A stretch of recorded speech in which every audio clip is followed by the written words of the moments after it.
Hello, everybody. Welcome into the Triple Threat Show. I am your host, Jeremy Lapidus, joined today by my two friends and co-hosts, Nolan Jambor and Mehrob Fatemi. Welcome back, guys. We took a little bit of a hiatus there, but we are back, ready to go, re-energized, and guess what?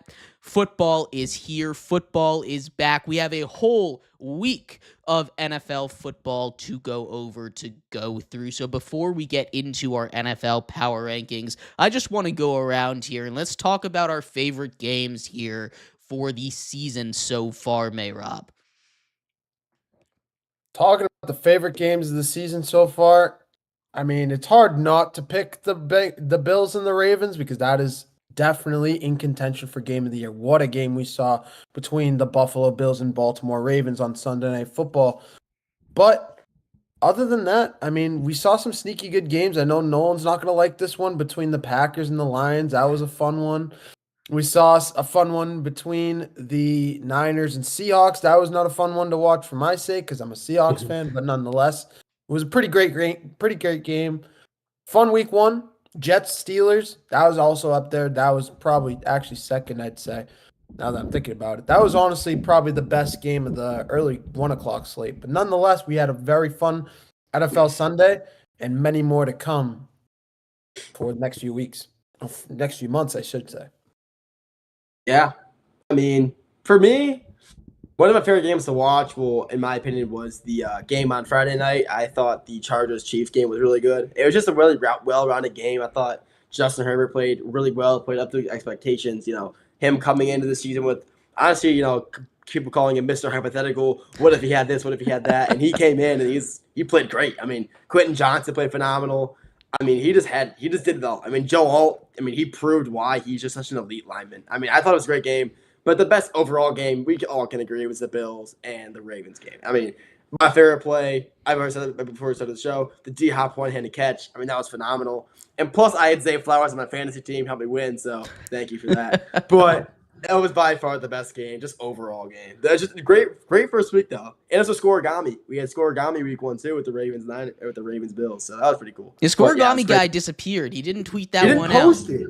He has to be a Ravens fan. He has to be. There's no way he's not. I was so mad about that. Little conspiracy theory going on with the scoregami guy over there, but that was an incredible game. 41-40. Josh Allen, Lamar Jackson, their duels incredible as always. We saw the two top MVP players from last season. Derrick Henry added 169 yards on the ground. Of course, he did fumble that game away a little bit at the end, but that's not to take away with what he did. There were a lot of great moments from that one, but Josh Allen, 250 yards, 3 touchdowns in the final quarter alone. That's an amazing stat line for an entire game. That basically matches Justin Herbert's stat line, who had an amazing game in and of itself for the entire game. 250, 3 touchdowns in 1 quarter for Josh Allen. He gets the win. The big controversy there, 4th and 2. In field goal range if you fail, but that Bills offense had been shredding that defense all quarter long.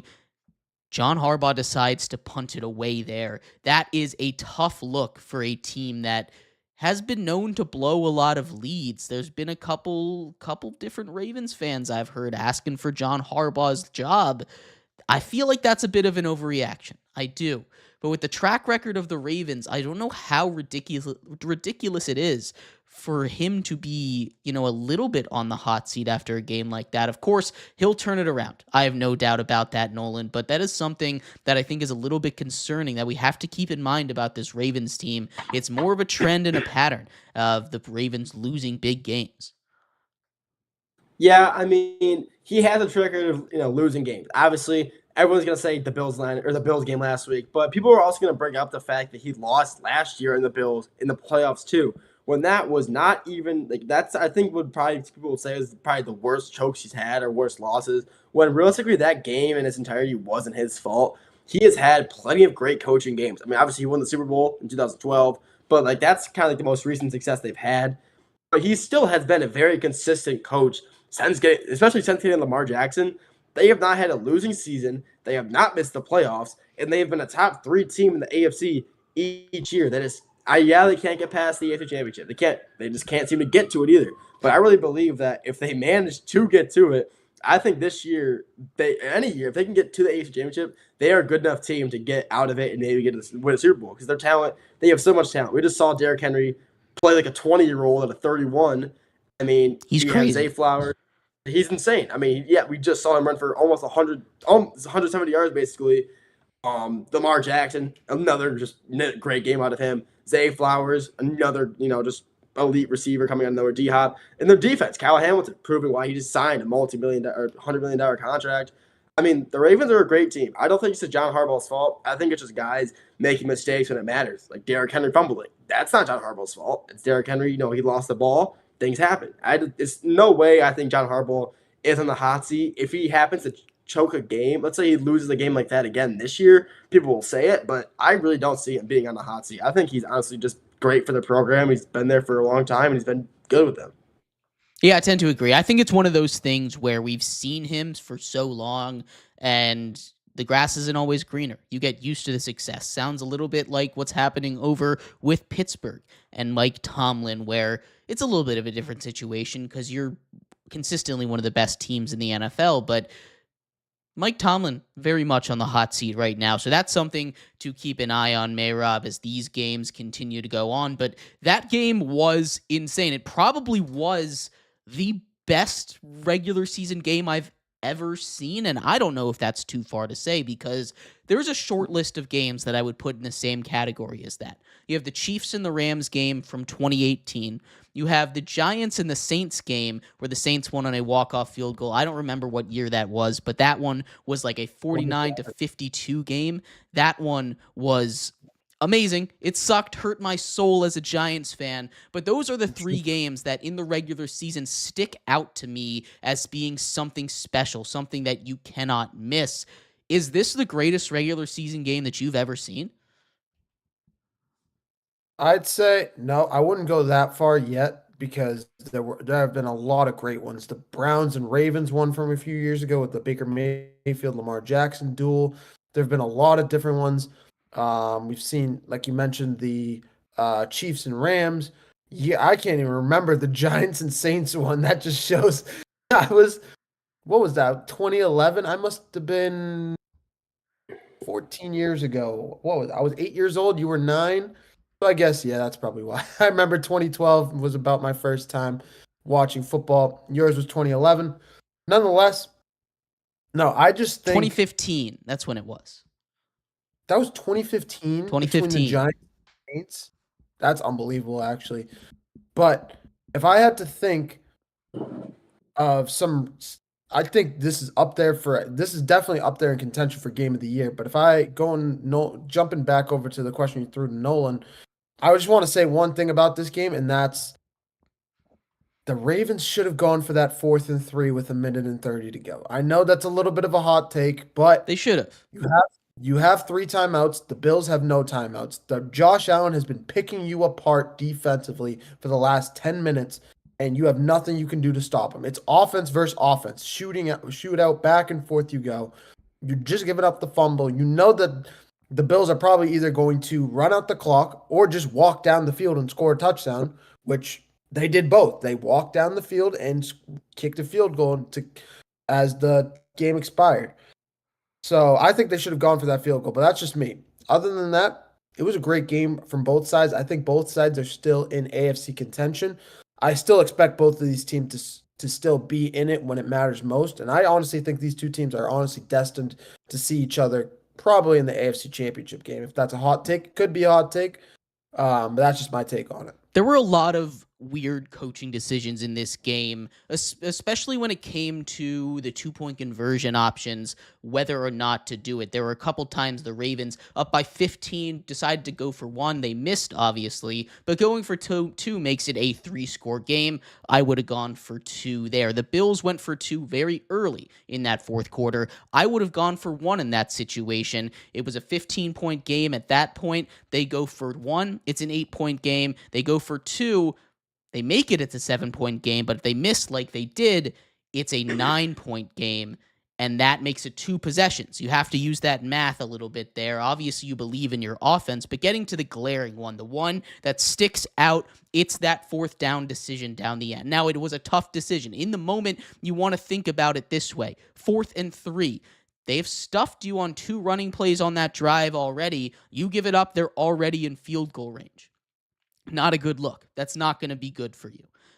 On the other hand, that defense has been torched all quarter long. They've been out there for 66 plays already, and Josh Allen is just carving them up. They're tired. There's not much they can do, and you want to rely on your offense to win the game, your MVP quarterback to win the game, your offensive player of the year running back to win the game, instead of trusting it to your defense. So I definitely agree with you, Mehrob. I absolutely would have gone for it in that situation. I think that was one of the biggest mistakes that was made in that game. But again, it's week 1. There were not a lot of perfect decisions. I just think the fear of failing there overrode the risk. And I think it was the wrong decision. But again, it's tough to be in that situation. You have a defense that had shut them down for a while, but you have to see the way that it's going. You have to see the way that the game is playing out. And there was nobody that was going to stop Buffalo and that Josh Allen-led team at that point in the game. But we are going to break down the rest of NFL football. Power rankings coming up next here. We'll go 32-1 in our tiers like we did last week. That's coming up next here on the Triple Threat Show.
Host Jeremy Lapidus, joined today by my 2 friends and co-host Nolan Jambor, and Mehrob Fatemi. If you were just tuning in, we just finished going over one of the greatest games in the regular season, at least the week 1 regular season in NFL history, the Bills versus the Ravens from Sunday Night Football. But we're going to continue to move on. The first week of football is officially done, which means it's time for our weekly NFL Power Ranking segment. We'll do it every single Tuesday or Wednesday, depending on when we do our show here.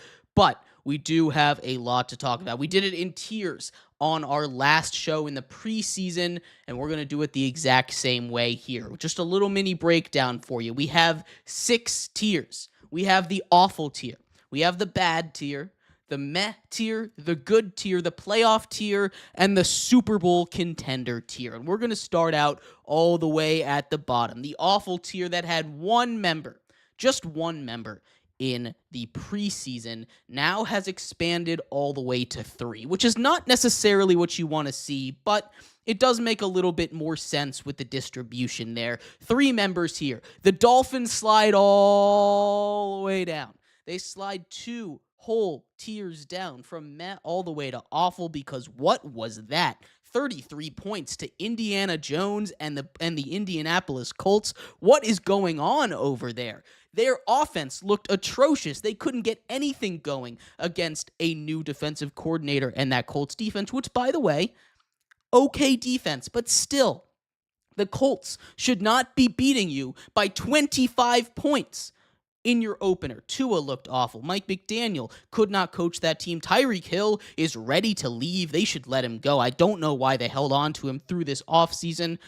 The Dolphins are the worst team in the NFL right now. The Saints not too far behind. They climb a spot thanks to the Dolphins being so bad. But the Saints, they looked a lot better than they thought they would. Spencer Rattler is going to be their quarterback moving forward. 13 points, no interceptions. That's a win in my book. They fall to the Cardinals by just 7 points.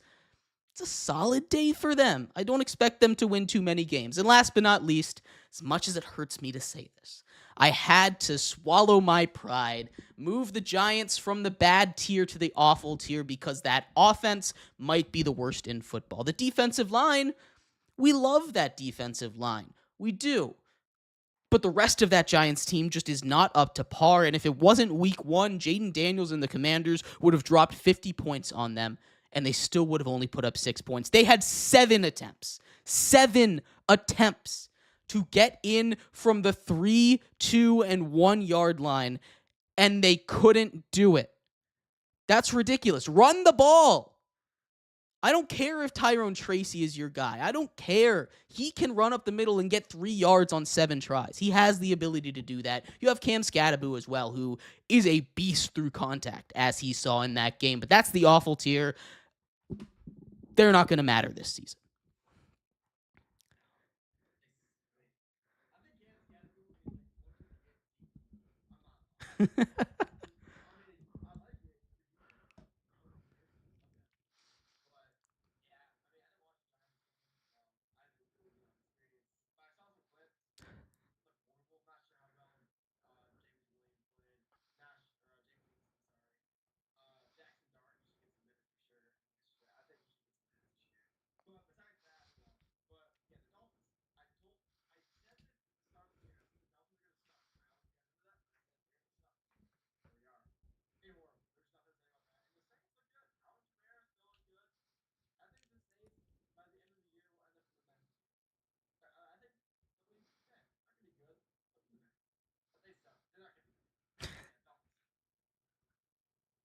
Yeah, the Dolphins are definitely trash. We all can all agree on that. Their defense is trash. Outside of Minka Fitzpatrick, their defense is trash. Their offense used to be good. They have a quote-unquote top 5 running back, even though I wouldn't put him top 5. I'd probably put him closer to top 10, probably closer to 8. But they still have Tyreek Hill. Tyreek Hill somehow didn't get a captain's patch, even though he's the best offensive. He's probably the best. That's not how it works, though. That's not how captain's patch works, though. That's true. You got to be a leader in the locker room, and Tyreek Hill certainly is not that. The worst leader. He'd be like a horrible leader. I wouldn't listen to him at all. But I mean, he is still Tyreek Hill at the same time. Yeah, that's very true. Nonetheless, And then we get to Tua Tagovailoa. 14 of 23, 114 yards, threw a touchdown, threw 2 picks, got sacked 3 times, running for his life, throwing picks.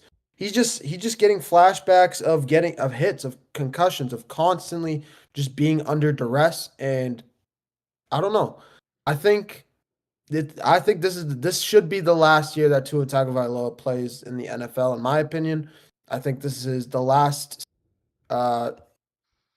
year of Mike McDaniel's tenure, regardless of if it lasts the entire year, if it lasts the next 5 weeks.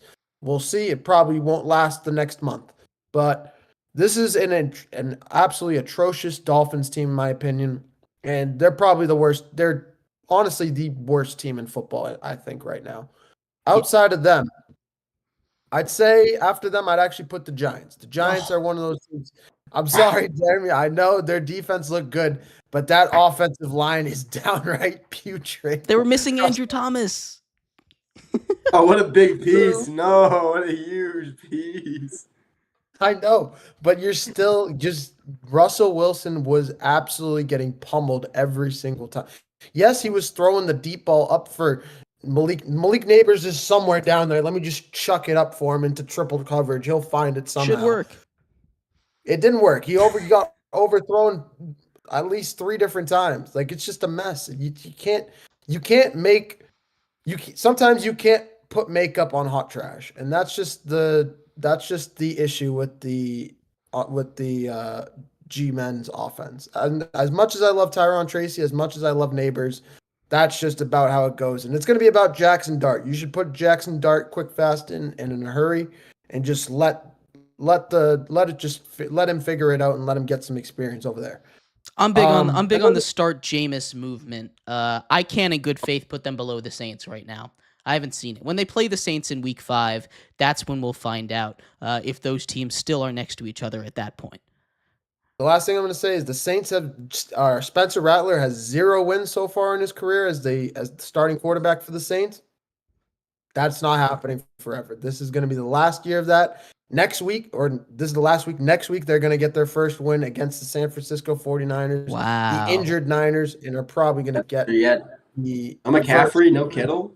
No McCaffrey, no Kittle, no Jawan Jennings, a banged up Brock Purdy, a banged up Christian McCaffrey. I'm looking at the Saints to get this one, and that's just an early preview for that one. I got the Saints for sure. All right, let's move on over one tier up. These teams, and let me preface, I probably should have done this before the power rankings. The power rankings will, of course, evolve over the season. It always will.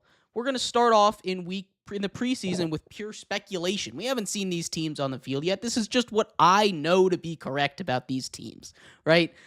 Week 1, we take what I know to be correct about these teams with what everybody else is going to know to be correct about these teams, and we start to mix it in. So there's a little bit of projection, and there's a little bit of what we saw on the field, because Week 1 does not tell the whole story. And as we see more and more season, it's going to be more and more about what we've seen on the field, and probably by like Week 3 or 4, it's going to be completely based on what we saw on the field. But for now, there's a little bit of projection in there. It's about 50-50. So I'll preface that when I get into my bad tier, because I feel like there's going to be a couple people that have some issues with my bad tier here. So my bad tier. The Panthers kick it off here. I don't think anybody's going to have an issue with that. The Panthers were awful. They looked really bad against an awful defense with the Jaguars. Bryce Young reverted to his rookie/early last year self, which is the opposite of what they needed. This is a make it or break it year for him. He needs to step up quickly. The Browns also went awful. If their kicker had made some kicks, they could have won this game. That was a little bit heartbreaking for them, and the Bengals continue to not look good in week 1, but it's also the Browns and Joe Flacco, and I don't really believe in that team. The Titans with Cam Ward. I like Cam Ward. I think he looked really, really good. He got let down by his receivers, his tight ends, his running backs, his offensive line, his defense. Everybody let him down. They could not catch the ball. Calvin Ridley, 4 drops. One big one down the sideline, down the seam, late game, clutch situation. We had a big drop from Chiga Okonkwo down the seam right after that. That was a brutal set of plays. Right after the Broncos gave them a shot in this one. The Titans in that bad tier. The Colts and the Jets also find themselves at the top of this bad tier. And that, I understand, a little controversial, but it's Daniel Jones, let's not get too hype. They put up 33 points. He did things in a Colts uniform that no Colt quarterback has done since Peyton Manning. It's still Daniel Jones. It's not Peyton Manning. Let's calm down, okay? Let's just take a little bit of a breather, take a step back. It was against the Dolphins. The Jets, Justin Fields looks really, really good, but I'm worried about that defense that gave up 4 touchdowns to Aaron Rodgers and the Steelers. I'm keeping the Jets in the bad tier, but the Colts and the Jets, very, very close to moving up to that next tier. If they have another performance this week like they did last week, they're going to climb a whole lot, but for now, some early preseason projections are holding them back in that bad tier. Yeah, I agree with that. The Panthers, I could see why I put the Panthers there, but their offense is still so young. They have such a young offense. It's just their defense is holding them back. They really don't have a solidified star on their defense to kind of back it up. Their offense is so good. Obviously, Bryce Young, they need him to step up. Like I've said, I thought earlier this year the Panthers were looking to be maybe win the NFC South. I thought they could. If Bryce Young could play like he did at the end of last year for the rest of the season, he has one bad week. Maybe I'll give him 2 slack weeks. Just the first 2 weeks, give him some slack. After that, if he keeps playing pretty bad, the take is gonna go in the dumpster. But I mean, they have so many weapons. They have Chuba Hubbard, who played great this week against the Jacksonville Jaguars. Ted McMillan, rookie. I mean, they have a lot of good young stars, and they could be good. I hope they win the NFC South. I hope my prediction is correct. I don't think it's gonna happen, but never hurt to throw it out there. The Browns, I was watching the game as a partial Browns fan. Hurt, not gonna lie. But, got to make your kicks. Simple as that. I mean, their defense did their job. Their defense held Jamar Chase to 3 receptions. Joe Burrow had very few passing yards. I mean, their defense did their job. Their D line. Mason Graham looked really good. Myles Garrett, Jeff had a new contract. He looked phenomenal. Like prime Myles Garrett. Denzel Ward, the secondary, looked great. Their offense didn't look horrible. It was just kicker mates missed some kicks. Missed the extra point. Missed a 30-yard field goal. You can't be missing. I mean, you just can't miss it. I mean, he does. He's a rookie. He's young. Maybe he's not a rookie, but he's young. You miss things. It happens. But I think the Browns can be better than bad. I think they'll end up this year probably maybe good category. I think they have a good upside this year. Maybe. Titans. Yeah, the entire team sold Cam Ward. Cam Ward he played great. His rest of the team didn't. Simple as that. Colts. They put up 33 points on the atrocious Dolphins defense. I can see why they're in bad, but one more good week, I'd move them up to meh/good. And the Jets, Justin Fields looked legit. Justin Fields looked like he had something going. I think he had a bone to pick. But I think that if he plays like that again, I mean, he could maybe find himself a home in New York. He's finally getting a spot where he gets to shine. He's actually a starter for a new defensive head coach who actually even though he's a defensive coach, they have a good offense over there. A lot of weapons. He's in a good spot, better than anybody was in Chicago, better than anybody was in Pittsburgh when he was actually splitting reps. Now he's starting. He is their guy. He'll be good. I think this column is actually perfect. I like it a lot. Yeah, I also like it a lot. Really quick, Titans, I think, like you said, Nolan, it's just going to be about Cam Ward, and he's going to be standing behind a terrible offensive line, so he's going to be running for his life for a lot of the season. Even though they're playing a good front seven in the Broncos, I mean, the Titans had some moments. Calvin Ridley with a couple horrible drops. They were right in that game, only lost by 7 points, so it's not too big of a deal that they lost. And I could see this Titans team possibly moving up to the meh category at some point. Not yet, obviously, but at some point. The Browns I like. Panthers in the right spot. Colts in the right spot. Jets are another team I could see moving up to meh. They had a good, nice outing against the Steelers, like we mentioned. Had a great Justin Fields had a really great outing. Had a passing touchdown, a rushing touchdown. The run game looked good. The pass game looked good. Of course, you'd want the defense to be a little bit more stifled, but nonetheless, what are you going to say? The Jets looked better than the typical Jets. We're basing them based on their past selves, and we got to say, without a doubt, they played much better than they normally would. So that's just my take. The Jets look really good. I'm fine with moving them up to meh at some point, but for now, I really like that column as well.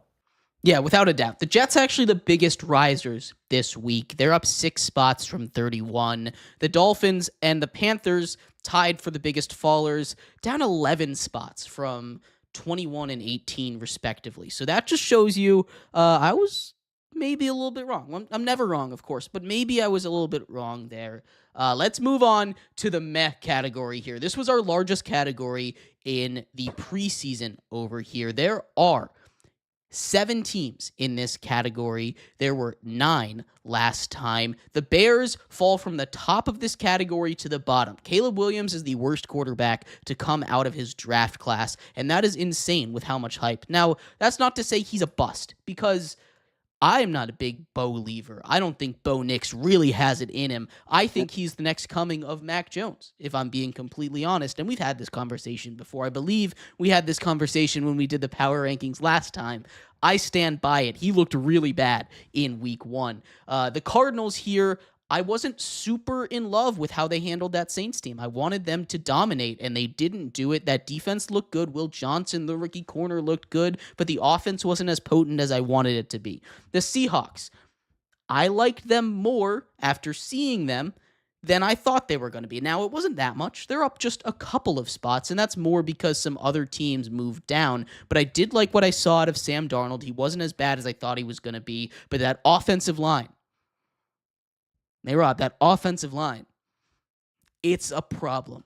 And we know it's a problem. We talked about it in the offseason, but we'll get to that later. The Patriots also here. Drake May sailed a couple passes, ended up costing them a game against a good Raiders team in a game that was winnable. The Patriots will get better as they get more in tune with the new weapons there, but I wasn't very impressed with Drake May.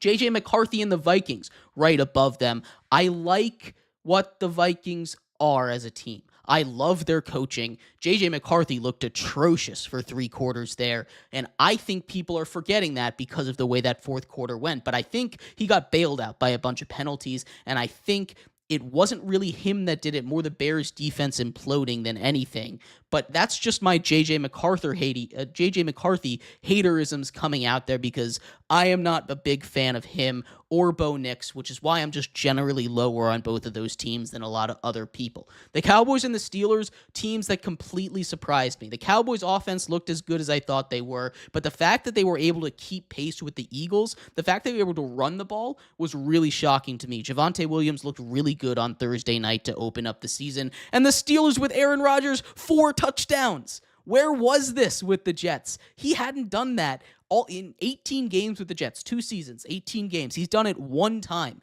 with the New York Jets. He looked amazing. Is MVP Aaron Rodgers coming back?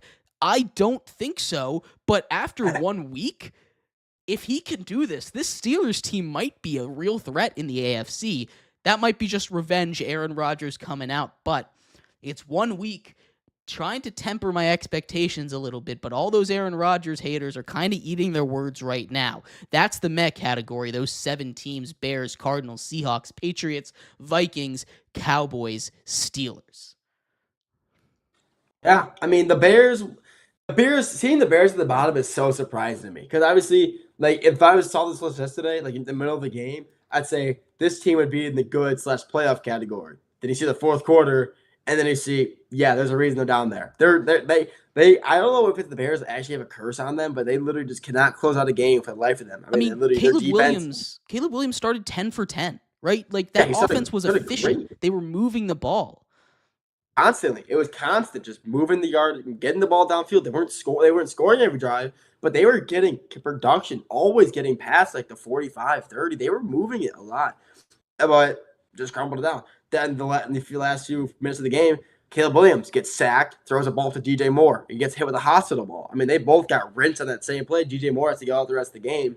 But still, I mean, the Bears just couldn't get it done. JJ McCarthy, like you said, I mean, he just came out. It's like he just dominated. That last quarter, he really did kind of prove all the haters wrong. But still, those first 2 quarters he played were just absolutely atrocious. So, I mean, Bears classic fashion. Cardinals, I didn't really watch the game, but I heard that James Conner did pretty good in his old self, and I heard Kyler Murray, didn't do horrible, but it's the Cardinals. I'm not expecting a lot of the Cardinals, and they didn't really, they don't really can't really make any huge adjustments. They got Marvin Harrison. Obviously, I'm not sure how well he did. Assuming he did okay, and then you have just James Conner, Kyler Murray. Good offense, just gonna be meh as always. Seahawks, Sam Darnold, and they still got Cooper Kupp and JSN. They're gonna be good. I'm not sure how the O-line is, so I'm not going to say anything about that. But, yeah, could be a good team. Patriots. Drake May has some work to do. I mean, he makes mistakes. Everybody makes mistakes, but they're gonna be a good team. I think they'll be a playoff team this year. They have a good defense. They have a good offensive line, improved offensive line. Even though their new rookie lineman just let up 2 sacks. The nerves.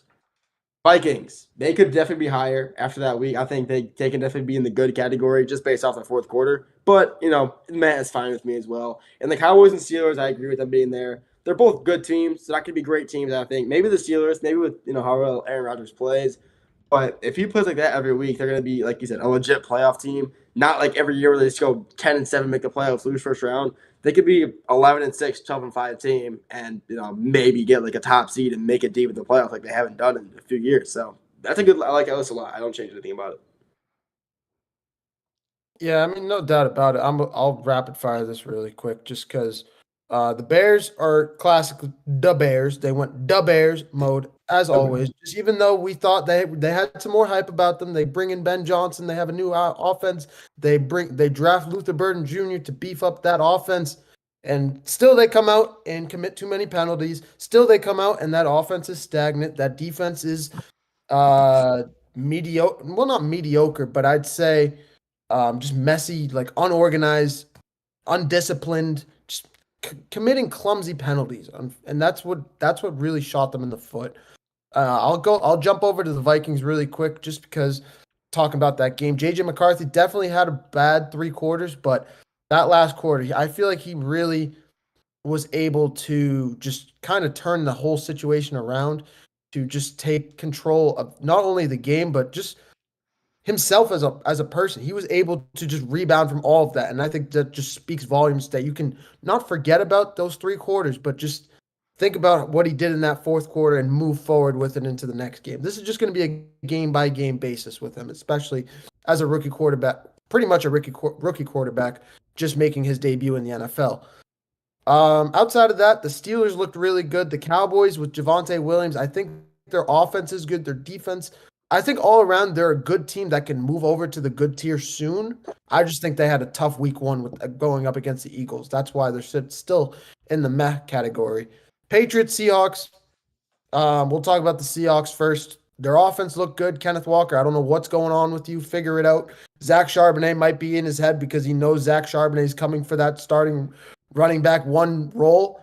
But other than that, Jackson Smith and Jigba had a great day. 9 receptions, 124 yards. Can't complain about it. Just that defense needs to be a little bit more clutch in the moment. I think they're still going to be contenders in the NFC West. Of course, the Rams are still there. We'll get to them in a little bit, but the Seahawks will be there. And the Patriots, just the defense. What's going on with that defense? Gave up a couple big plays, got Brock Bowers. Geno Smith got Brock Bowers going in the second half at 100 yards. Geno Smith threw for 360 yards, which is a crazy, crazy stat line. I mean, I just expect them to bounce back, and I just say it was just some week 1 jitters from Drake May in that offense as well. Yeah, I tend to agree with you there. Again, we don't want to overreact too much because it is just week 1, right? Like, we don't actually know what's going to happen. The Steelers aren't going to throw 4 touchdowns from Aaron Rodgers every single week. I feel pretty confident in saying that, but again, maybe I'm wrong because we don't know anything after week 1. Perk Rogers he could still be Perk Rogers out there. He still could be. He's got new legs under him. 41 years old. He is allegedly married now. So, that little marriage boost could do some good stuff for Aaron Rodgers, Yeah. No, he's unbelievable. Aaron Rodgers is like the most random person ever, I swear to God. He's got the most random stories. He's got to retire at some point, right? Like, come on. Not playing like this, he doesn't. Yeah, if he's throwing 4 touchdowns against his former team, shit, stay in the league as long as you want. I don't care. That's right. Let's get to the good tier here, boys. We're getting to that halfway point in the NFL power rankings here. We're getting all the way up to number 17 here with the Denver Broncos kicking off that good tier. They moved down a spot. Just again, Bo Nix looked really bad, but that defense is maybe the best in the NFL. The pass rush, relentless. You have the reigning defensive player of the year in Pat Surtain on the outside.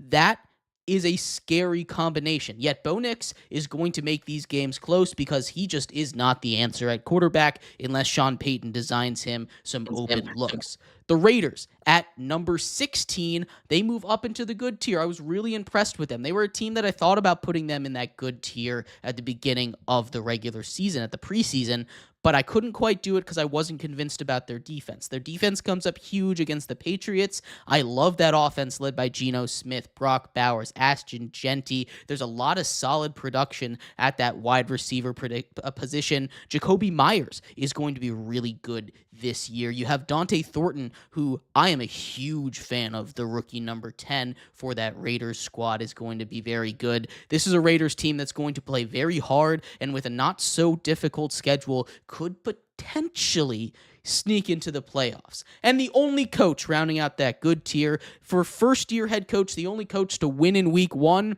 how about Liam Cohen? Duval over there. He got it done. He took care of business against, granted, a bad Panthers team, but still, we had a lot of good come out of it. We saw the connection from Trevor Lawrence and how he could look. Travis Etienne returned to form, over 130 yards rushing for him. They have committed to him, trading Tank Bigsby away to the Eagles. He's going to be the starter for the long term unless Bashal Tutin steps up and becomes the answer at running back. There's a lot to like about this Jaguars team. Their defense really stepped up, which I wasn't expecting. If they can keep playing like this is a Jaguars team that could make their way into the playoff tier soon. Yeah. Start with the Broncos. Let's do it quick. We've seen defenses take teams to the NFL, Super Bowl. 2008 Giants. We saw 2012 Giants. Every team that was. Shout out. 2012. Led by Manning, Eli. Not the better of the two, but we saw a defense lead them to the Super Bowl. I believe that this Broncos defense is so well-rounded and so just good overall that no matter how poorly Bo Nix plays, unless he throws for 3 pick sixes a game, their defense is good enough to take him as deep in the playoffs as they need him to. I know you're not comparing so Bo Nix to Eli Manning right now. No, I'm not. I'm comparing the defense. I'm comparing the teams. Teams that are not very good offensively, but are elite defensively. That's what I'm comparing them as. Gonna make me put on my kitty jersey back there. Yeah, Sterling Shepard's go. But yeah, the Broncos look good. The defense is great. Offense, just first week, Bo Nix got room to grow. He's still only second year. He'll be good. Raiders, yeah, Genty look good. That's a huge thing. It's good. First overall running back taking off the board look great. Geno Smith looking really good in that silver and black, led by a new head coach as well as Pete Carroll, Brock Bowers, Jacoby Myers. That offense looked legit, and Max Crosby still looked as good as ever. So this Raiders team is pretty well rounded and could be, I don't think they'll win the AFC West, but they could be a second or third depending on who takes it. I think just randomly, I think the Chiefs could also finish last in the AFC West this year, just based on how well each team's looked so far. And stop. Wait a sec. But it's just my opinion. I think the Chargers look phenomenal. The Broncos defense is too good, and the Raiders just look really well rounded. I think the Chiefs are gonna have a really down year. That's just my opinion, though. And then the Jaguars. Travis Hunter looked like the reason he was taken second overall. I saw he played good on offense, played solid on defense. You said earlier this show, Jeremy, a few weeks ago, you said that Trevor Lawrence is your dark horse MVP, and doable. He looks good. This Jaguars team looks pretty solid. I could definitely see why you put him in good. They could be legit. Get him. Jeremy, Get him. Get him. I thought I was crazy.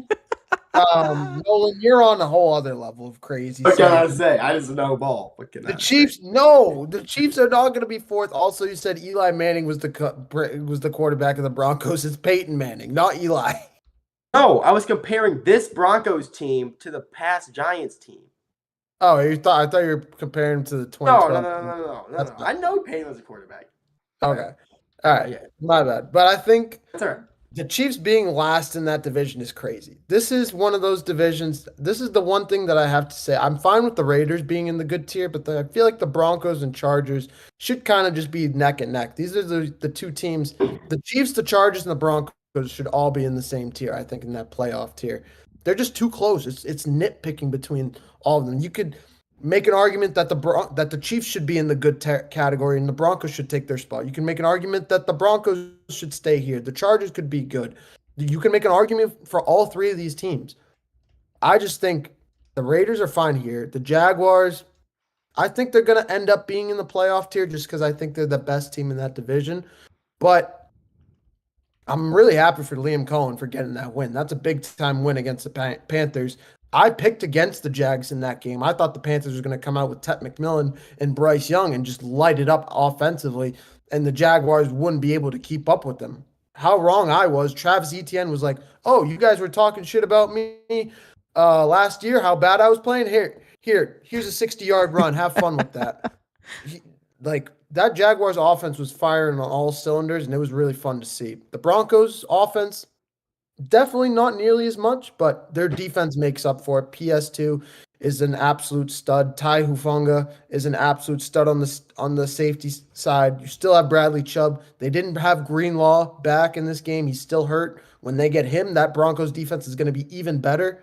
There's a lot to love about that Broncos team. It's just going to be about how that offense is going to be able to react. And I'm just a Bo Nix believer too, so that's why I say they should be in the playoff category. Absolutely. I don't necessarily disagree. They could find their way into the playoffs. Before we get to that playoff category, Nolan, we got to talk about this. You said the Chiefs were going to be the worst team in the AFC. The worst in the AFC West? Could be. This is crazy. I said could. I'm set. Hey, remember we said that too? Andrew Tate also said that. So he did. He did say that. Different. Did say that. Different Andrew Tate. That's all I was saying, man. We both just know significant ball, I guess. I don't know. But I don't know. I just have a feeling. I mean, Patrick Mahomes just didn't look like himself. Granted, it's the first week. Travis Kelce looked a little slower. Looked like he wasn't, he just looked slower. Made some plays, but looked a little slower. Their defense looked fine, but I mean, just with all the Chiefs, just like injuries or just players not playing. I mean, Rashid Rice. I mean, you just got guys who I just don't think are just gonna be able to step up, and I think they're just gonna have a down year. I'm not saying they're gonna be bad. I just don't think they're gonna be. I just think they might be one of the lesser good teams in the AFC West. All right. Let's get to the playoff tier here. We hit the top 14. It's a coincidence that our playoff and Super Bowl tiers are exactly 14 teams, but you know what? I love that it's exactly 14 teams because it's the perfect answer right here. We'll start off in that playoff tier. We'll go up to number 10, and then we're going to do a little solid, bigger breakdown for the top 10. The Bengals at number 14 here, they looked really bad. They always start slow, but they started with a win this time against the lowly Browns. Concern level, I want to say high, but also the defense looked okay. It looked okay, but again, it's the Browns. They got a little bit lucky. The Lions at number 13, they fell pretty hard here. They were up there last week, number 8 in the top 10. They fell 5 spots. That offense just looked really bad. I think the loss of both coordinators and the loss of 2 interior offensive linemen is really killing this run game, which Jared Goff relies on to be a good quarterback. He, like Sam Darnold, does not handle pressure very well. He just doesn't do it. He needs to be able to have a good offensive line and a good run game and a little bit of a lead in order to run his offense as successful as possible.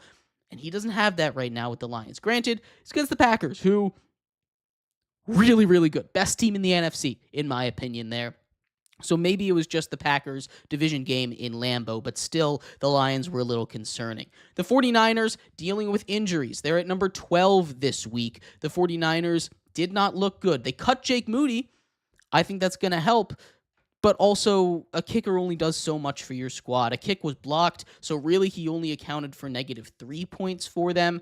At the end of the day, he made the kicks that mattered. They won that game. They made the plays that mattered, and that defense stepped up huge, and that's what we were worried about heading into the season with the Niners. Could that defense get it done after losing a couple key pieces? And just outside of the top 10 in that playoff tier, halfway through it, I have the Houston Texans. That offense was really bad because that offensive line was really bad. CJ Stroud running for his life. Only 3 sacks is insane. That doesn't show the story of the game. They were held to 3 field goals with that Rams defensive line really got after him. Because the offensive line was so bad, They could not get the running game going, which is another thing that's really going to hurt. That Texans team is going to struggle, but they're in a division that they can struggle a little bit because that defense is so good. It's going to be near top 10, but the Texans still hold on to that playoff tier.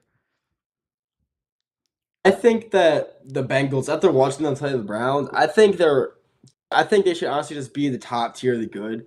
I think, well, I'm not sure because the Browns defense just had so much pressure on them the entire game. But just based off that, seeing Joe Burrow just play poorly, Jamar Chase, I mean, I just think just based off that game alone, but they are a good team. Their defensive line did decently well. Trey Hendrickson didn't do too much in his arrival game. He didn't do as much as I expected him to do.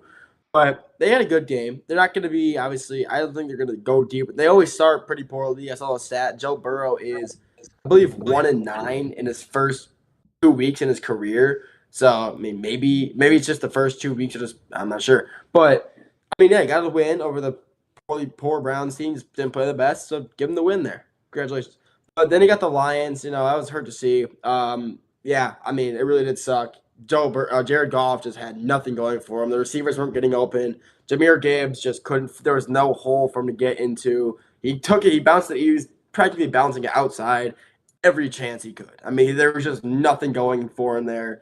The O-line just kept getting manhandled. Granted, the O-line is now gone with two newer guys, a rookie and the guy who doesn't have much experience. So it's going to take a little while to develop that. But over time, hopefully it gets better. Hopefully Jahmyr Gibbs can get that bounce back, or get that O-line, get the bounce back so he can make Jahmyr Gibbs. When he gets in the open field, he's gone. I mean, we've all seen that. Hopefully that comes back in the next 2 weeks. But yeah, Lambeau playing Micah Parsons, who played phenomenal. I mean, he just was lethal all game, hunting down Jared Goff, dismantling our entire O-line. So he played great. Can't deny that. But he's scary. He's really good now. It's insane. He's scary.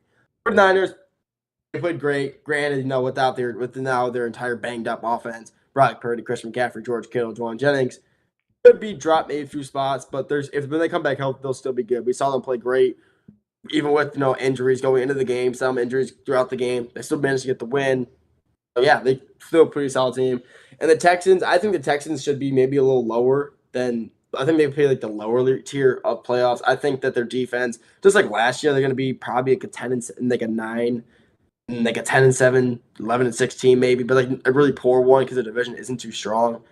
And yeah, I mean, CJ Stroud just didn't play good, but like you said, their O-line didn't do good. Receivers he just had no time. No run game, no passing game. But Texans are going to be okay again. They make the playoffs. Probably not go too deep, but they're in the right spot there. Yeah, I mean, the Bengals, starting really quick, I'll rapid fire these. The Bengals, you bring up Myles Garrett running after Joe Burrow running for his life. I mean, he managed it pretty well, but this is still a Bengals team Joe Burrow's record against the Browns is 4-5 now that with this win throughout his career. So this is a Browns team that always seems to have Joe Burrow's number.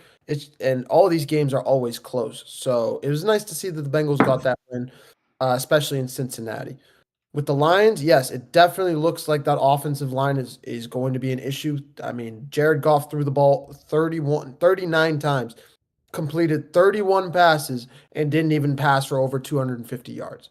That's how bad it was in Detroit in terms of the offense. They tried to feed the ball, they tried to feed the ball to Jahmyr Gibbs, running the ball, carried the ball nine times for 19 yards. Tried to throw him the ball as a receiving back, had 10 catches for 31 yards.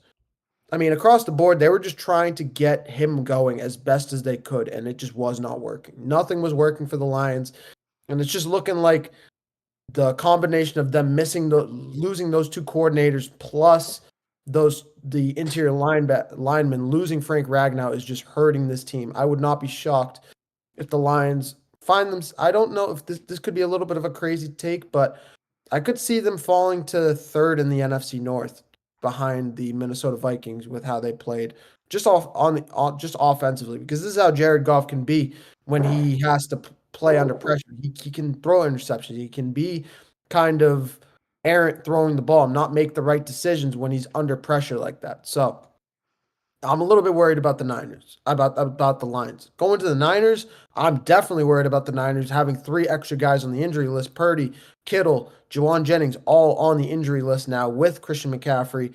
And that defense, no, while they have Nick Bosa, I mean, Nick Bosa was eating up that Seahawks O-line for lunch. It was ridiculous how he was getting to Sam Darnold throughout that game. But Fred Warner is still there. They still have a pretty good defense. It's just going to be about how that offense can keep up. I could probably move them to good, but I'm fine with them staying in playoff right now. And then the Texans, they lose a tough game to the Rams. They don't get they I don't think they give up. They might have given up 1 touchdown in that game. Only scored 9 points. It was 14-9, a very lackluster game. The only issue I have is Derek Stingley got absolutely burned by Puka Nacua all day long. Puka Nacua having 125 yards in that game, and we'll get to them soon, but Texans will probably still win the AFC North. Them and the Jags are neck and neck, in my opinion. So I'm fine with them staying in playoff as well. Yeah. Puka Nacua is going to get you. That's just Puka Nacua for you. But let's get into the top 10. I'm going to do these first 2 teams together because they just kind of always stick together. The Bucs and the Falcons. I got the Falcons at 10, Bucs at 9. This is where we get our first head-to-head matchup coming into it. That game should have gone to overtime. So really, I would put them in the same category if I could, but I like both of these teams a lot. I think they're both going to make the playoffs. The Falcons at 9, the Falcons at 10, the Bucs at 9. Yeah, both teams look legit. Both have elite running backs, Bucky Irvin and Bijan Robinson. Both have good receiving cores. Both have good quarterback. Michael Penix still has a little more to improve on, but overall, they're both very similar in skill, and I think they both could be. I think the Falcons will, the Bucs end up winning the NFC South, with the Falcons taking probably like that 4th or that 5th seed or 6th seed. But yeah, I can see why you said that. Yeah, you said it yourself. I really like the addition of Mika Egbuka for this Buccaneer squad, and I think they're going to be one of those dark horses to win the NFC. Dare I say? It's not legit, but it's going to be a very interesting game. Yeah, absolutely. I love both of these teams. Another similar situation at number 8 and number 7. I got the Chiefs at number 8, and maybe that's disrespectful for a team that's in the middle of a dynasty, but that defense really concerns me. They are at the top of the playoff tier with the Chargers. The Chiefs, the first team to fall out of the Super Bowl tier, and maybe I'm overreacting on an Overreaction Tuesday, but that is a little concerning. That defense is one of the biggest parts of what that made them a dynastic kind of team. This is a Chiefs team that, yes, has Patrick Mahomes, the best quarterback on the planet, but they rely on Chris Jones and that defense to hold opponents down a little bit, and that's why they've been so successful. Even when the offense struggles without having too many weapons, the defense can hold the other team in check, and Justin Herbert and the Chargers, who are here at number 7, found a way around that. Herbert, 3 touchdowns, 300 yards, the dagger with his legs at the end there. Quentin Johnston with 2 touchdowns. Where did that come from? I thought he didn't have hands. We saw Keenan Allen have a huge game. Ladd McConkey have a huge game. The Chiefs really keyed in on the run. Omarion Hampton was shut down as much as you can shut down Omarion Hampton in his first game. 8.1 fantasy points. He was solid, but not great. But the Chiefs' defense is very concerning, so they fall to 8. The Chargers at number 7. That was about as perfect of a game as they could have possibly played. Justin Herbert shuts the haters up. Justin Herbert is the 5th best quarterback in the NFL, and I don't really want to hear too much about it because he's really good at football. I'm kidding. If you disagree, you can disagree with me. But he is the 5th best quarterback in the NFL. And if the Chargers keep playing like that, if Justin Herbert keeps playing like that, if the defense can keep playing like they did in that game, they're going to be very, very dangerous. They're at the very top of the playoff tier. The Chiefs and the Chargers, 8-7. Up next is the Super Bowl tier. Yeah. They're both interchangeable, but after that game we just saw, the Chargers are definitely just after that first week. They're better. Just their offense played better than the Chiefs' defense, which you've been saying, that's like their anchor right now. Their anchor, Chris Jones, and their entire defense is what's held them on so long. That's why they went 15-2 last year, 14-3, whatever it was, because their defense was so good. They were able to hold teams just so few points. And even with Patrick Mahomes having an off year, they can still rely on field goals to just keep them in the game because their defense, like the Broncos, is just so good. No matter how bad their offense is, their defense is able to keep them in the game. And the Chargers, yeah, I mean, Marion Hampton for his first game, 8.1 fantasy points, about I think it was like 60 total yards or so. Not bad. I mean, his first game against a really good Chiefs defense, not bad at all. And then you obviously had all your receivers, Keenan Allen, Quentin Johnson, who I love to see do good. I loved him at TCU and seeing him play good. I mean, 27 fantasy points. Awesome. And then Lamb McConkey, obviously doing Lamb McConkey things. And Justin Herbert, yeah, literally shutting up everybody thinking this guy, I mean, he's Mr. Hypothetical, all that stereotypes, that's gone. I mean, he just had a great game against one of the best defenses in the NFL. In a neutral territory, there was no home field advantage. It was just ball, and he dominated. He played the best ball he's played in a while, and hopefully he keeps playing like that because I like the Chargers. I like to see Quentin Johnson do good after all that hate he's received. So, yeah, I like that. Yeah, no doubt about it. I'm going to start with the Chargers, actually. Keenan Allen is absolutely back. This is a guy that is probably going to be probably a 1A, 1B switch off with Ladd McConkey. These are two guys. Ladd McConkey is going to end up being the number one receiver on this team. I just think, I mean, it's only his sophomore year, and he just deserves some time to grow as a player, as a wide receiver as a whole. I really like him. I think he's going to be a great player, and he's going to be around for a long, long time. As for the Chiefs, I am honestly, I swear to God, remember when I said that the Broncos should switch up with the Chiefs and the Chiefs should move to good tier? I'm not joking when I say that. The Chiefs really need to move to the good tier because that defense is so horrible. That defense is an absolute problem. Chris Jones is there, but they lose so much on that back line. That secondary is so bad, so just impossible. They can't stop a cold. The reason the Chiefs are going to be good this year is going to be because of Patrick Mahomes. In a much downgraded way, but in the same way the Bills offense is run by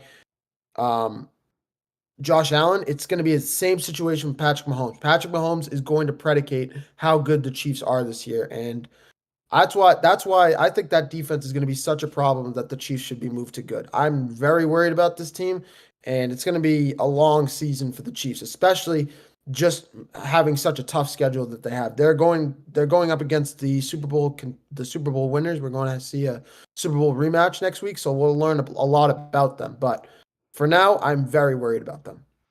Yeah, absolutely. I do understand where you guys are coming from, but I can't move the Chiefs out of the playoff tier yet. You can't bet against Patrick Mahomes. That's what I was saying on the show yesterday. We talked about this like we talked about the Patriots, right? The Patriots lose one game. Oh, they're done. Tom Brady is never going to be the same.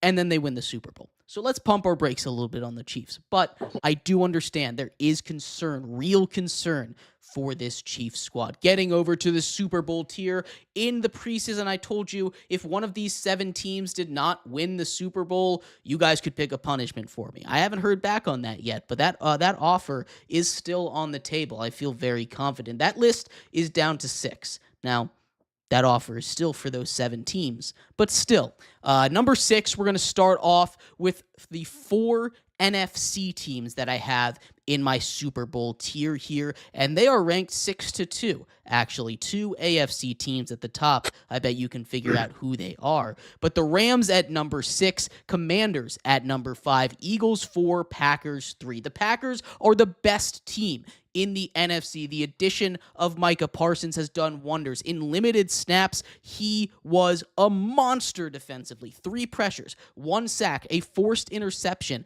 against this Detroit team, against Penei Sewell, one of the best offensive linemen in the entire game. He took care of business. He got it done. Micah Parsons is a game record game changer. Jordan Love playing out of his mind in the first game of the season. Usually he doesn't do that until after Toyotathon starts, right? The whole Toyotathon thing.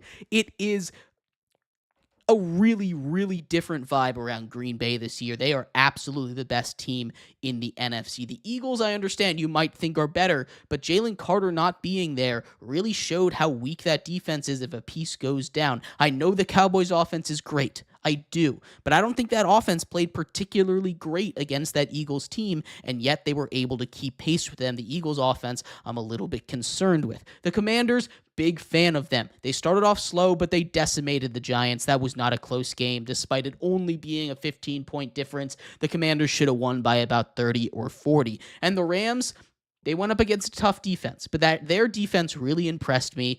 I want to see more from the offense. It's going to be tough with 2 offensive linemen going down, but those NFC teams are the cream of the crop when it comes to that side of the NFL. The Rams look very good. Even with an older Matthew Stafford, he is still dishing out so many good balls. Puka Nacua still looks as good. Devontae Adams looked good. Kyron Williams is still playing great. I mean, their offensive line is still one of the best in the NFC, if not the NFL. I mean, the Rams offense and the defense are just kind of like the Raiders, but they're better. Just so well-rounded and so just well-placed. They all just kind of blend together and just make up like a perfect 11-man because they just side of the ball. They all work in symmetry and it all works out for them. They're going to be great. They're going to be a legit team this year. Sorry, I saw a siren and I got a little nervous. But, yeah, I mean, they're going to be a good team like they were last year. They could be, honestly, better than – if they lost last year in the second round to the Lions. I think this year they could go past that. I think they really could make it to the NFC Championship if they play their cards right. They're a really good team. Then we have the Packers and Commanders. I'm going to combine the two together because this week they play each other on Thursday night football. Thursday night football. I mean, that's going to be a great game. Battle of, like Mehrob said this before the show started, potential NFC Championship matchup. And I can really see it. I mean, the Packers, look, Micah Parsons is literally just the best. He is the reason they are in this category right now. They were not here before they signed him. And then they signed him. They moved literally to the Super Bowl category because he's just that good. The stats he showed against the Lions, against Penei Sewell, like Jeremy said, the best offense, one of the best top 3 offensive linemen in the NFL, and he dominated. I mean, Micah Parsons dominated. He really did.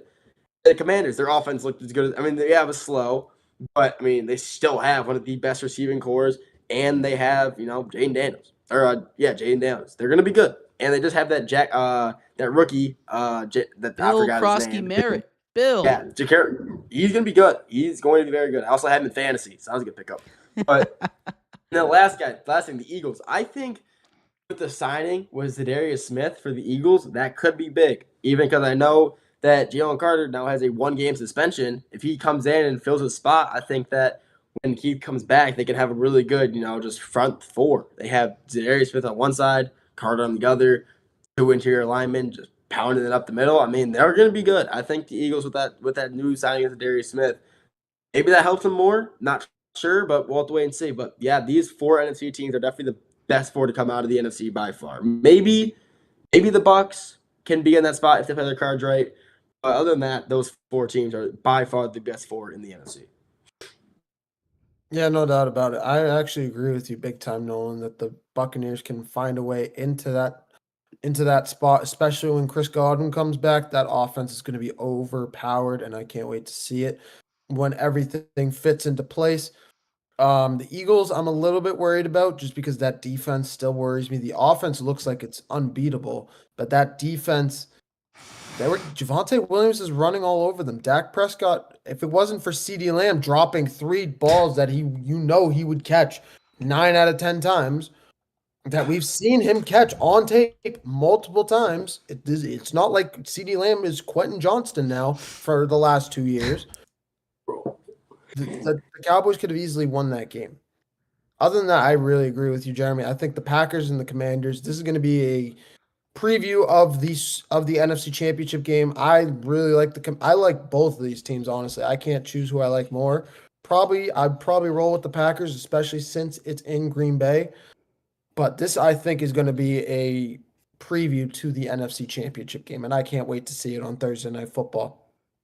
Yeah, Thursday Night Football is going to be amazing just a couple days from now. But let's finish out our power rankings. I've told you 2 AFC teams at the top. They played each other in the greatest game of the regular season so far. Little asterisk on there through 1 week. The Ravens and the Bills. The Bills obviously on top after a 1-point victory. Some people don't love that the Ravens are here that high. I've heard that. They lost. Why are they in the top 5? They lost. Why are they so high? It's because they would have beaten every other team in the NFL, and you know that. They would have beaten every other team in the NFL. It does not matter. Josh Allen is special. Now, that Ravens team has some issues they need to fix. A freak fumble from Derrick Henry. He only fumbled one time last season, and before that, he hadn't fumbled in 2 years. He is a monster. He does not fumble too often, and yet that one went the way of the Bills, and that completely changed the momentum. Quick changes kind of do that. The Ravens needed to regroup. They should have gone for it. We talked about it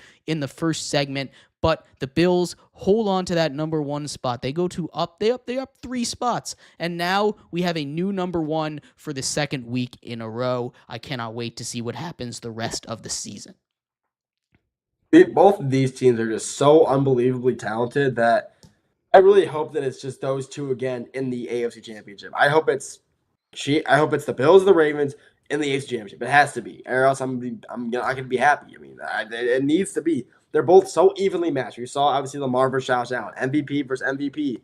Great game. We had Derrick Henry show, obviously I talked about this earlier, his young self. Even though he's 31 years old, he's still playing like he just got drafted out of Alabama. He is absolutely insane. We saw Zay Flowers bloom like that. But, I mean, he's going to be legit. And then we saw the Bills offense. You saw Josh Allen obviously play out of his mind. 38 fantasy points, like 4 touchdowns. He had a great game. Keon Coleman, he had a phenomenal game. He really stepped up when the Bills needed him. He made some big-time plays. And I think he's solidified himself as the Bills' wide receiver 1. I think he'll be better than Shakur. I think Shakur's going to be great. Don't get me wrong.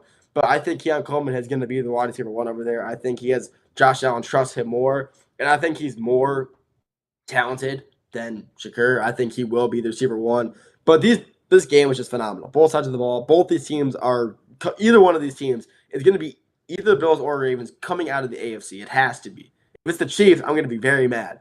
But yeah, it's going to be one of those teams. They're both so well-rounded, both so good, and we just saw in that game why so. I mean, they're one of those teams. They're both just so talented. I mean, no doubt about it. These are the 2 best teams in the AFC. You could throw the Bengals in there, but that defense definitely does not deserve to be in that conversation. Just that offense is enough to put them there. Other than that, I just think the Ravens need to get over the hump at some point, but it's hard. It's hard to choose. It's hard to see who to pick on this one. It is really, really close. It is nitpicking between the 2. I would say just because the Bills got them this time, I would put them first. But this is another one of those situations from, like we said, from the top. What was it, 4 through 8, or no, from the top 3 through 5. I think this is a preview of the AFC Championship game. I think we're going to see the Packers, Commanders in the NFC, and the Ravens and Bills in the AFC. I don't see the Chiefs getting in there. The only other team outside of these 2 teams in AFC that I can see getting there, like I mentioned, are the Bengals. I don't see the Chargers. I don't see the Raiders. I don't see the Patriots. Definitely not the Patriots. I don't see the Texans. Nobody else. Just those 2 teams, in my opinion. All right, Mehrob, I know you put together a little bit of a power ranking here. You told me you had your top 7 teams here. Let's finish off that list here. Give me your top 7 here. Are these your Super Bowl contenders?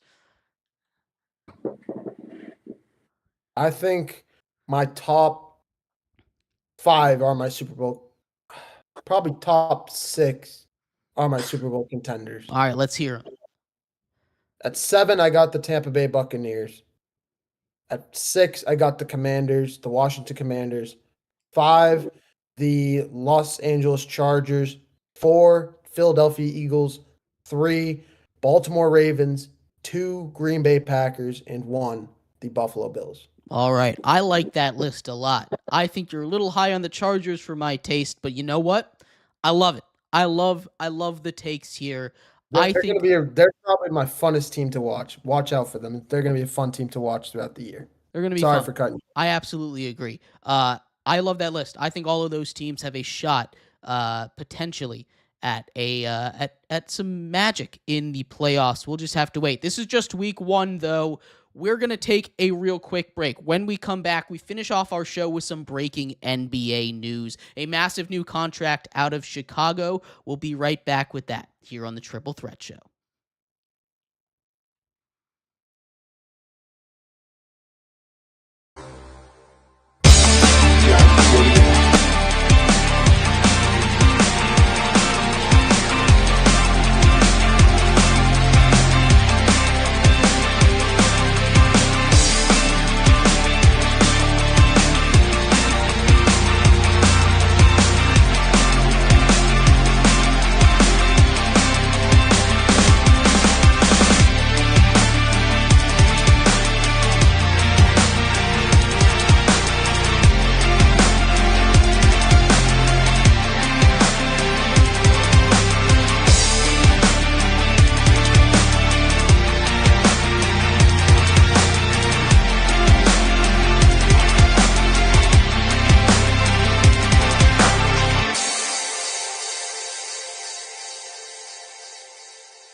Welcome back to the Triple Threat Show. We are your hosts, Jeremy Lapidus, Mehrob Fatemi, and Nolan Jambor over there. If you are just tuning in, we just finished going over everything you need to know about the NFL Power Rankings. You can, of course, find us all over social media. On YouTube at 3 Threat Show. You can find us on Instagram at 3 Threat Show, TikTok at _threat show, and on Twitch at 3 Threat Show _. Check us out everywhere you can, as well as everywhere you get your podcasts. We're all over there as well. But we're going to finish off with a little bit of NBA news. Who would have thought in the middle of week 1, the NBA would finally have something for an offseason that Shams promised would be the most exciting offseason ever? It's been a whole bunch of nothing. It really has been a whole bunch of nothing. And yet, the big piece of news, Josh Giddey given a 4-year, $100 million deal with the Chicago Bulls. Now, my thoughts on this, too much. Too much money for a guy in Josh Giddey who is just simply not that great at basketball. You can point to his stats, 21 points after the break last season. He was really good, sure. But this is a Bulls team that likes to play in transition, and we saw in the playoffs, he can't play defense. He cannot hit open threes, which is why the Thunder did not win a championship 2 years ago. The Thunder move him off the team, and immediately they win a championship. I don't think that's a coincidence, if I'm being completely honest with you. I think he was the cog. I think he was the clog in that machine. They get rid of him, and immediately they become one of the greatest teams of all time immediately. That is not a guy you want to pay $25 million a year. Sure, it's a micro win. You didn't pay him $30 like he was asking. But still, paying him $25 a year, 4 years, $100 million is a mistake, and it's just another one in a long line of Bulls mistakes. They did this with Zach LaVine. I like Zach LaVine. He's not a guy that should have gotten all that money. They did this with Lonzo Ball. They did this with DeMar DeRozan, right? There's lots of guys over the Bulls' history that they have done this with. It's a pattern. They could have stopped it this year.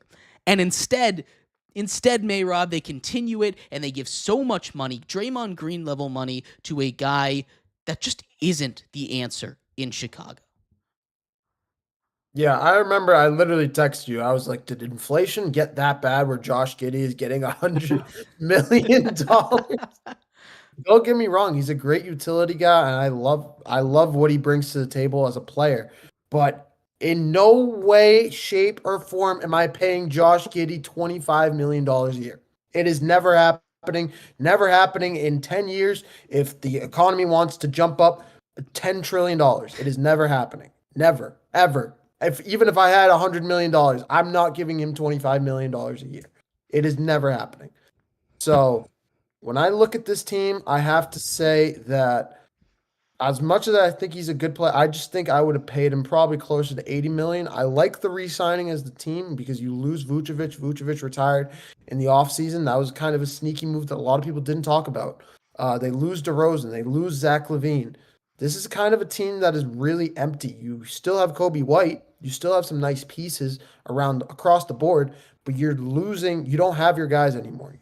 Of course, you're nice. It's nice that you're keeping Giddey, but outside of that, you're running with a whole lot of nothing in Chicago. So I'm not seeing the Bulls being very good for a little while, and I see them maybe even tanking this year for a high draft pick. Could be a hot take, not too sure. Let me know what you guys think on that one. It's not crazy. I don't think so. The Bulls haven't done anything in the past 2 years. They don't make it out of the play-in. They don't make the playoffs at all. They're just a very mediocre team. It's like the Hawks. They're just always in the play-in, not really doing much with that. I mean, I don't know. The signing itself isn't bad, like you said. The money just isn't worth it. I mean, you look at the stats. He averaged like 15, 8, and 7. I'm not paying – if you're not averaging at least 20, I mean, that's just not enough money. I mean, it's too much money. Sorry. It's too much money for a guy that, is averaging pretty – I mean, don't get me wrong. Those aren't bad numbers. But, I mean, for a guy averaging – I guess you can say like a double-double. I mean, we'll round up 2 rebounds for him or 2 assists. But, I mean – he's just not worth it. $80 million would have been fine, but no, it's just not. He's just not that much money. He really isn't. He's not a bad player, but you just can't shoot. He's a good defender, or not a good defender. He's a good playmaker. He makes good passes. He finds people who are open. He gets boards, but like you said, Jeremy, he can't play defense. We saw it in the playoffs and the play-in. He got toasted. He got burnt. He got crossed up. I mean, he just did everything wrong on defense. He made no adjustments, and he wasn't one of the reasons they don't make it out of the playoffs last year, or out of the play-in. He couldn't play defense, and he didn't make open shots. He wasn't reliable in the clutch, and yeah, no, I agree. And to your question, Mehrob here, I don't think they're tanking. I don't think the Bulls are a team that's capable of tanking. This is the whole process with the Bulls, right? They make a couple of questionable signings, and then they go and just be a 9 seed every single year. Their goal, I feel, every year is to be in the play-in and be like, oh, but guys, we almost made the playoffs. Next year we could do it, I promise. And then they do nothing, and they get slightly worse, or maybe even a little bit slightly better sometimes. But then they're like, guys, we were the 8 seed this time. And then they're the 10 seed. And then they're the 7 seed. And then they're the 9 seed. This is not a team that's tanking. But they should. They shouldn't have signed Josh Giddey. They should have let him play on his restricted tag right there, because nobody else was really going to sign him. I don't think so. Maybe someone else would, and even if they did, it wouldn't be for $20 million. So the offer sheet still would have been more money. So I just don't like this move at all. I'm not a fan of it. Yeah, no. I'm just happy to be talking basketball again. It's nice to be back talking some hoops. Really quick, I know it's kind of random, but a couple months ago we saw the Nuggets GM talking about the possibility of trading Joker if the team does not improve. Is that just nonsense? Is that just there's no way fire, or is that a legit thing that could happen at some point? Averaging a triple-double. Nah, there's no way you trade Jokic. You don't. You just don't. He said it in a press conference. He said, if we don't get better, we might have to trade 15. And he literally said that in a press conference. Was it April Fool's Day? Had to have been. Nah. I don't see a world where they trade Jokic, but that's like saying the Thunder are going to trade SGA. It's just not going to happen. He's there without him. They'll be okay, but nowhere near as a top 4 seed in the West without him. Jamal Murray can't take him to the 4 seed. That's for sure. There's no way they trade him unless they're getting like 5 first-round picks and like 3 star players. They're not trading him. It's like trading him would be like trading Giannis. It just like not possible. Don't yell at me. Yell at the Nuggets GM for saying. Yeah, sorry. That was a little directed toward you. Sorry. That was your press conference. Rob, you're a moron. Why would you even think about that question? No, I'm sorry. I'm not thinking about it. I'm joking. I'm sarcastic. No, I know. I bet it was just to light a little bit of a fire under his guys there, but we'll see what happens if the Nuggets don't get better. Although I do, for the record, think that the Nuggets got a lot better this offseason. I love the additions that they made. I thought they were a huge winner of the offseason around the draft time. But we'll get more into that as the NBA season starts up actually pretty soon. Just about a month and a half from now, the NBA season, right around the corner. I'm very excited for basketball to be back. Giannis still going to be on the Bucks, it seems like. Not something that I had in my 2026 book, but you know what? They got it done. But thank you, everybody, so much for tuning in to today's episode of the Triple Threat Show. Remember, check us out on every single podcast platform. We have been your hosts, Jeremy Lapidus, Nolan Jambor, and Mehrob Fatemi. We will be back tomorrow talking Thursday night football, talking huge news from around the world, college football top 25, and much more. We'll see you then. Bye-bye.